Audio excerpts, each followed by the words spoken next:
চলতি অর্থ বছরের শেষ দিন পর্যন্ত প্রায় ৩.৫ কোটি টাকার রাজস্ব আদায় হয়েছে। ঘাটতির পরিমাণ প্রায় ১ লাখ কোটি টাকা। সোমবার দুপুরে নিজ কার্যালয়ে সাংবাদিকদের এ তথ্য দিয়েছেন এনবিআর চেয়ারম্যান মোহাম্মদ আব্দুর রহমান খান।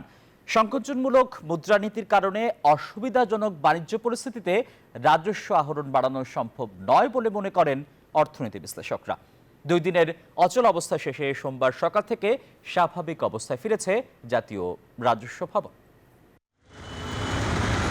অর্থ বছরের গুরুত্বপূর্ণ মে এবং জুন মাসের ১৯ দিনই কার্যত অচল ছিল রাজস্ব কার্যক্রম। গেল ২ দিন কমপ্লিট শাটডাউনে যা পুরোপুরি বন্ধ হয়ে যায়। তবে সরকারের কঠোর অবস্থান এবং ব্যবসায়ীদের আশ্বাসের পর জুনের শেষ দিন আবারও কর্মমুখর জাতীয় রাজস্ব ভবন। কাজ করতে ভালো লাগতেছে, কাজ শুরু হয়েছে। অফিসের মতো চলুক, তাহলেই শান্তি, আমাদের শান্তি, দেশেরও শান্তি।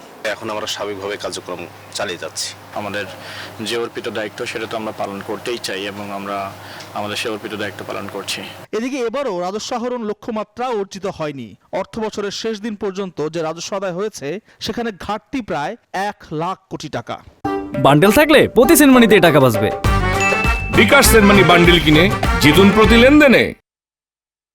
দুপুরে এক সংবাদ সম্মেলনে সার্বিক পরিস্থিতি তুলে ধরেন এনবিআর চেয়ারম্যান। লক্ষ্যমাত্রা পূরণে ব্যর্থ হওয়ার বড় কারণ হিসেবে সবশেষ আন্দোলনকে দায়ী করেন তিনি। দাবি করেন গেল বছরের তুলনায় এবার রাজস্ব আদায় বেশি হয়েছে।